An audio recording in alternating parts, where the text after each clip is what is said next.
Okay, so I'm gonna ask a few questions, okay? Do plants eat the same food you eat for dinner? No. No. So what do plants need to grow and survive? They need heat and water. Okay, heat and water. And some seeds. Seeds, okay. What type of heat helps them grow? The sun. The sun, yes. Have you ever heard of a plant that eats meat? Mm-hmm. No? Okay. So go ahead and turn to page 40 and 41.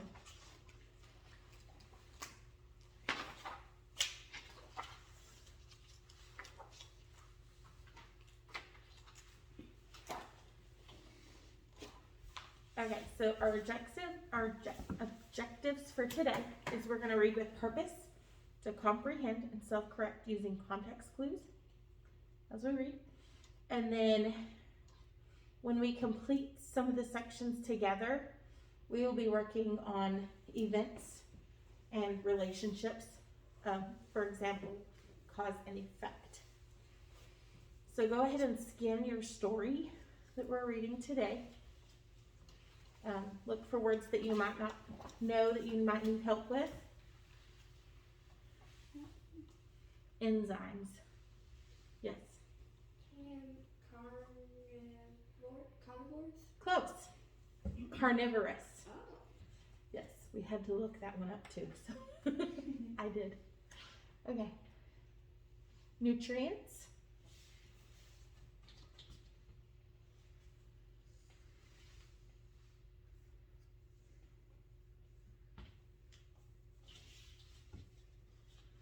Insectivorous.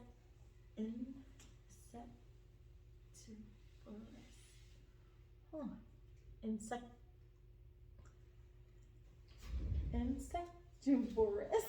Oh my gosh. Insectivorous. Insectivorous. There we go. That's like carnivorous, but Yes. they eat insects. There we go. Okay. Okay. So we're going to read this together as a group. Okay, ready? Have you ever watched a movie where a plant attacks the person? Vines snake out, curl around the hero's ankles, and drag him in. You laugh because you know that plants don't eat animals. But guess what? Some do. Meat-eating or carnivorous plants include Venus flytraps, pitcher plants, and sundews. A few of these plants snare animals as large as mice, but most eat only insects. That's why they are sometimes called insectivorous plants. Most carnivorous plants live in wet habitats, such as bogs or swamps. All that water leaches minerals from the soil so that the plants get their nutrients from meat instead. They use scents and colors to attract small insects. The insects land on the plant, hoping to find food. Instead, they find big trouble. Imagine a fly flitting over a bag. It detects the delicious odor of rotten meat and follows the scent to the plant that looks like a pitcher or a jug. The fly slips easily under a leaf that covers the pitcher like a lid. Once inside, the fly realizes that it has made an error. It tries to escape, but it can't find a way out. It lands on a slippery interior wall of the pitcher where tiny downward pointing hairs prevent it from climbing up. Finally, the exhausted fly falls into the pool of liquid at the bottom of the pitcher and drowns. Okay, let's stop there for a minute. I'm gonna go ahead and erase this, okay? Okay. So what that means is there's there's a plant that looks like a picture, like this, and like that, okay? Let me erase that part. And it has a lid that comes up like this, okay? The bottom is filled with liquid, and there's tiny hairs everywhere that extend all over this plant. So a fly, or the animal, the small little animal like a lizard or a mouse, would come up through here smelling this fluid that smells like Mold. rotten meat that they like to eat. And then they come down, they touch these little tiny hairs, and this lid over here closes down. So the lid will shut down over the hole, and it traps them in. So in these right here, these enzymes in the liquid help dissolve to give the plant nutrients. That's what that paragraph was talking about. Yes. So does that animal dissolve? Yeah, like how our food in our stomach absorbs the nutrients, the enzymes from our stomach helps dissolve that food. So does the liquid will help dissolve the animal or insect in the nutrients. Okay, you ready to start again? Mm-hmm. Okay. Other carnivorous plants have more active ways of getting food. Venus flytraps have leaves that open like a book. Each leaf has a few hairs that act as triggers. When an insect touches these hairs, the leaves clamp together, trapping the insect inside. Once the insect is caught, juices called enzymes begin to digest it, and within a few days, the insect's body is gone. Now, the carnivorous plant has the nutrients it needs to grow. Wow, huh? Okay, let's go ahead and look at Monday, the section Monday. These are our vocabulary words.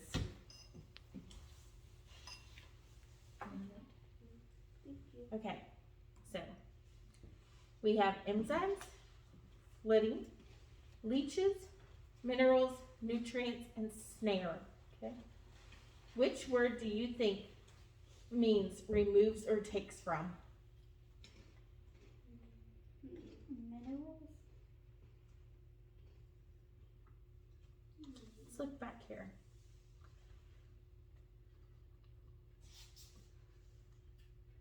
Okay, find the sentence where it has minerals in it.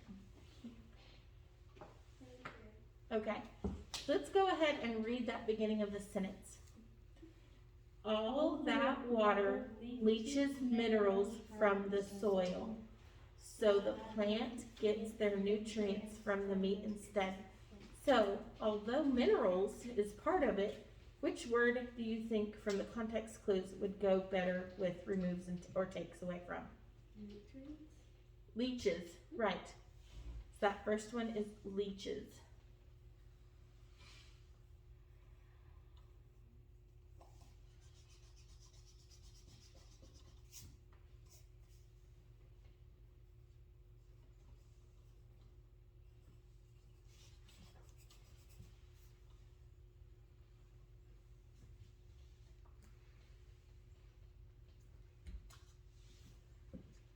Okay, number 2.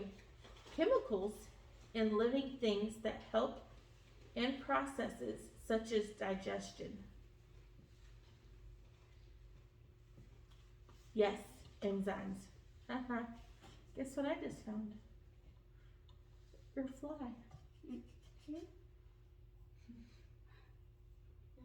Let's go ahead and show them now. What? Guess what I have?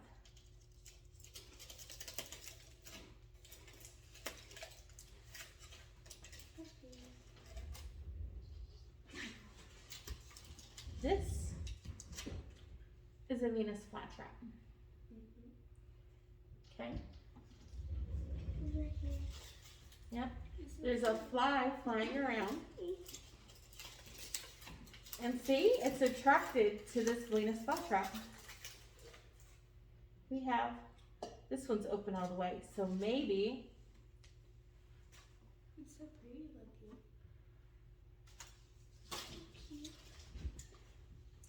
maybe we'll get to see it happening in real life and like in person. That would be so cool. That would be amazing. That would be amazing. So, we have 3 of them. This one's already closed. I think it's just a little one. So, How do you know they're cool? because the tiny, yeah. We can look at them. I'll pass them around at the end of the lesson, okay? But now we know that there's a fly roaming in here. Maybe we'll catch it. Okay, so, yes.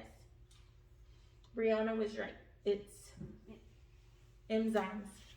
It's the chemicals that live in living things that help process such as digestion.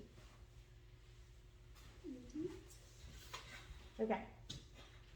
Number 3, substance that living things need to grow. Nutrients, yes.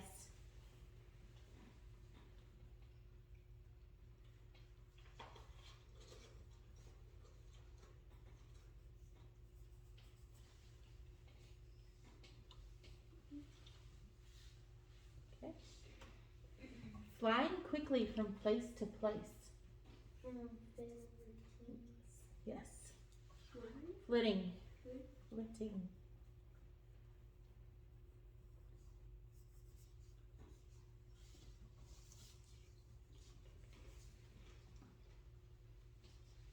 Okay. To catch something in a trap. Snare, yes. You all are doing excellent with the vocabulary. And the last one, natural substances that do not come from plants or animals. Mm-hmm.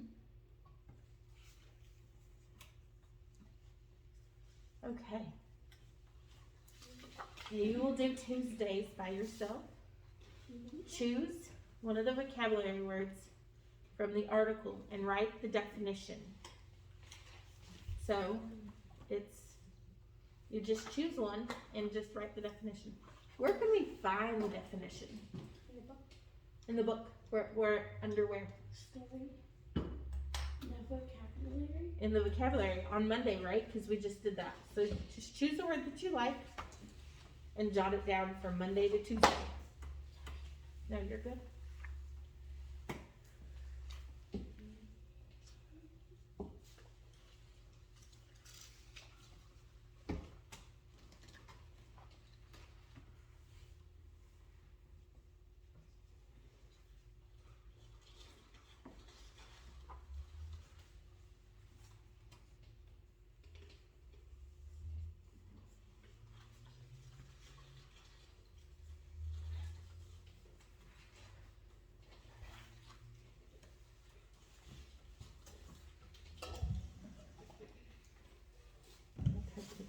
I think it's time to get cups instead.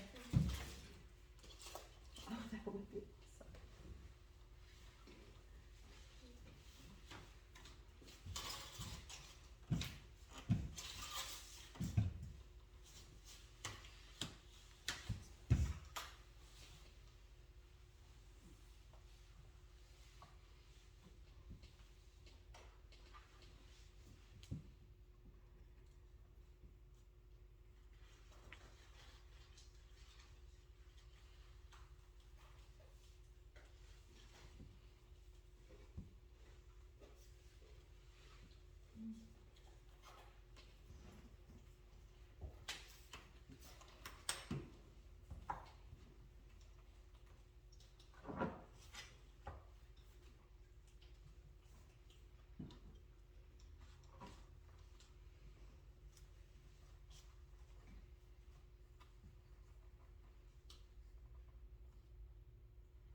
Okay.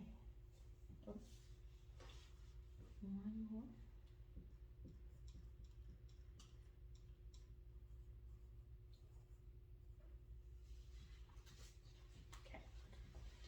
moving on.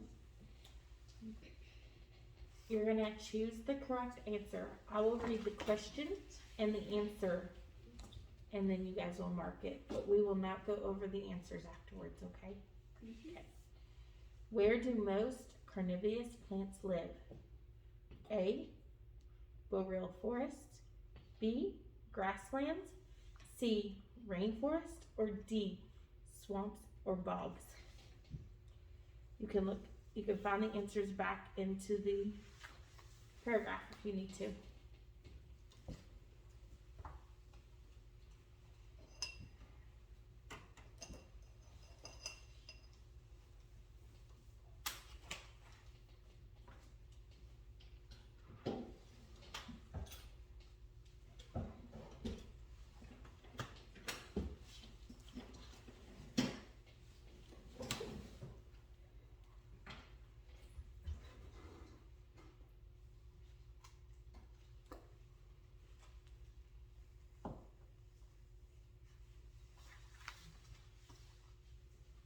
Okay. 2. What prevents an insect from escaping from the pitcher plant? What prevents an insect from escaping from the pitcher plant? A, downward pointing hairs. B, the slippery interior walls. C, a lid that covers the exit. Or D, all the above.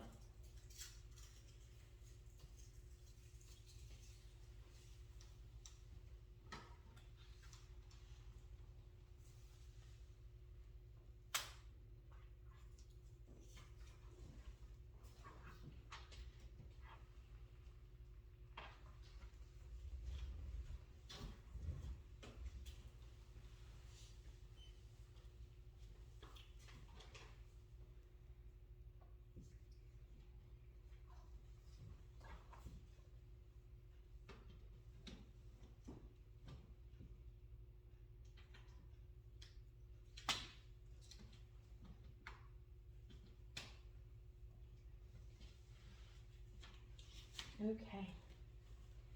Which carnivorous plant has leaves that snap shut or to trap insects?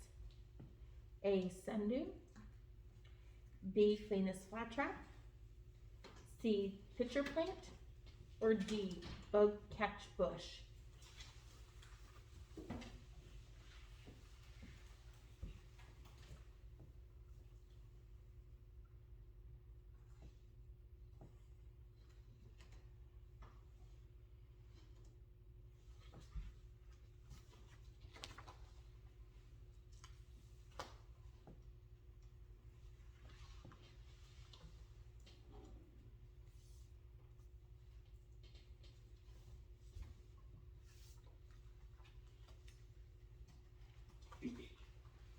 Okay.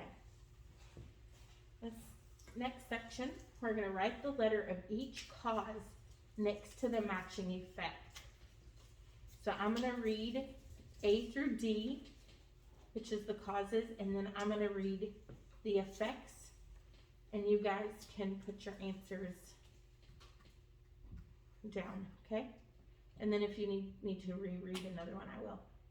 A, the fly cannot escape from the pitcher plant. B, a fly smells the scent of rotting meat. C, there aren't many nutrients in the swamp soil. Or D, an insect touches trigger hairs on a leaf.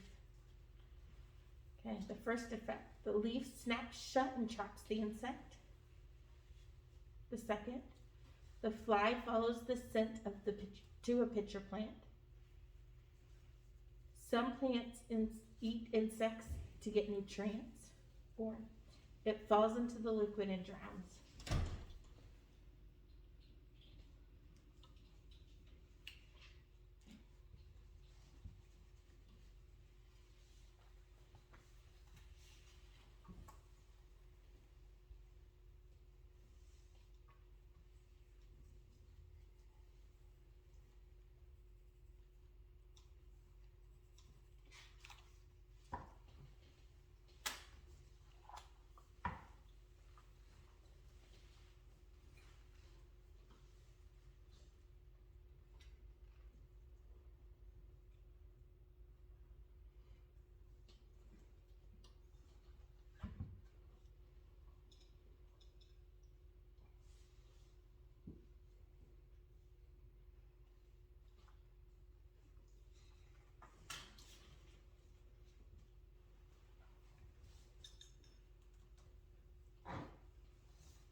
Okay. Let me close your books.